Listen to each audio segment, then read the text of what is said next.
सोचिए, धरती पर एक ऐसी जगह है जो हजारों सालों तक इंसानों से दूर रही। वहां ना तो कोई इमारत थी, ना ही कोई गाड़ी, ना ही प्रदूषण, सिर्फ शांत समुद्र की आवाज, ठंडी हवाएं और लाखों पक्षियों की चहचहाहट। लेकिन फिर इंसानों ने उस जगह पर कदम रखा और कुछ ही दशकों में उस टापू को बर्बादी में बदल दिया। ये कहानी है मैक्वारी आइलैंड की, एक ऐसा द्वीप जो हजारों सालों तक प्राकृतिक संतुलन से भरपूर था। लेकिन फिर इंसानों ने वहां जानवर छोड़े और वो जानवर इतने खतरनाक साबित हुए कि पूरी की पूरी इकोलॉजी तबाह हो गई। क्या थी वो गलती? क्या वाकई एक छोटा सा जानवर इतनी बड़ी तबाही ला सकता है? चलिए जानते हैं इस रहस्यमयी आइलैंड की पूरी कहानी। मैक्वारी आइलैंड ऑस्ट्रेलिया और अंटार्कटिका के बीच दक्षिणी महासागर में स्थित है। ये एक छोटा सा द्वीप है, केवल 34 किलोमीटर लंबा और 5 किलोमीटर चौड़ा। इस द्वीप की खोज सबसे पहले 1810 में फ्रेडरिक हैसलबरो नाम के एक सील हंटर ने की थी। उन्होंने जब पहली बार इस जगह को देखा तो उन्हें अपनी आंखों पर यकीन नहीं हुआ। यहाँ लाखों की तादाद में पेंगुइन, सील, अल्बाट्रॉस और दूसरे दुर्लभ पक्षी रहते थे।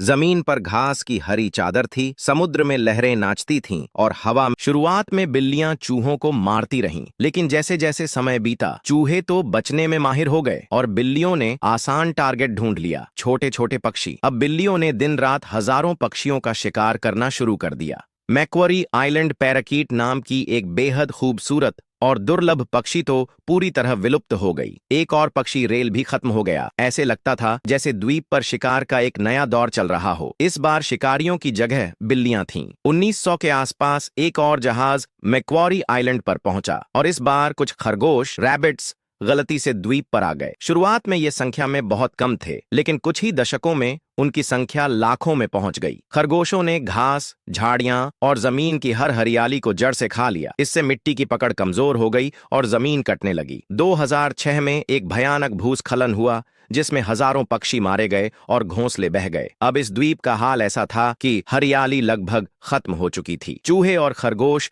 पूरे द्वीप पर कब्जा कर चुके थे। बिल्लियां हर रात सैकड़ों पक्षियों का शिकार कर रही थीं। कई प्रजातियां विलुप्त हो चुकी थीं और जो जीव बचे थे वो भी खत्म होने की कगार पर थे। 2007 में ऑस्ट्रेलिया सरकार और टैस्मेनिया की सरकार ने मिलकर एक मेगा प्लान। इस प्रोजेक्ट का मकसद था द्वीप को चूहों, खरगोशों और बिल्लियों से पूरी तरह मुक्त करना। बिल्लियों का सफाया 1990 से ही वैज्ञानिकों ने बिल्लियों को पकड़ना और मारना शुरू कर दिया था। यह ऑपरेशन 2000 तक चला और करीब 2500 से ज्यादा बिल्लियों को खत्म किया गया। जहरीला चारा और वायरस 2010 में हेलीकॉप्टर के जरिए पूरे द्वीप पर जहरीला चारा गिराया गया जिसमें रबिट कैलिसी वायरस मिलाया गया था। इससे खरगोशों की संख्या तेजी से कम होने, स्निफर डॉग्स की तैनाती। लेकिन काम यहीं खत्म नहीं हुआ। वैज्ञानिकों को डर था कि कुछ चूहे और खरगोश छिपे हो सकते हैं, इसलिए खास तरह के प्रशिक्षित कुत्तों को लाया गया जिन्हें ये जानवर सूंघकर पकड़ने में महारत थी। इन कुत्तों और उनके ट्रेनर ने करीब 3 साल तक द्वीप पर दिन रात मेहनत की। 2014 में आखिरकार एक घोषणा हुई कि मैक्वारी आइलैंड अब पूरी तरह चूहों, खरगोशों और बिल्लियों से मुक्त है। यह अपने इतिहास में पहली बार इंसानी गलती से हुए विनाश से बाहर निकला था। आज फिर वहां हरियाली लौट आई है, पक्षी फिर से अंडे दे रहे हैं और कई प्रजातियां जो विलुप्त होने की कगार पर थीं अब वापस आ रही हैं। मैक्वारी आइलैंड की कहानी हमें 2 चीजें सिखाती है। 1, अगर इंसान लापरवाह हो तो वो स्वर्ग को भी बर्बाद कर सकता है। 2, अगर इंसान सच्चे मन और वैज्ञानिक सोच से मेहनत करे तो वो बर्बाद धरती को भी फिर से जिंदा कर सकता है। यह कहानी सिर्फ एक द्वीप की नहीं है, ये पूरी दुनिया के लिए एक चेतावनी है। प्रकृति से खेलने की कीमत बहुत भारी होती है। अगर आपको यह कहानी दिल को छू गई हो तो इस वीडियो को शेयर कीजिए ताकि ज्यादा से ज्यादा लोग जान सकें कि पर्यावरण की रक्षा करना कितना जरूरी है। और हाँ, जो प्रकृति से प्यार करेगा वही असली वीर कहलाएगा। वीडियो अच्छा लगा हो तो चैनल को जरूर सब्सक्राइब कीजिए। मिलते हैं।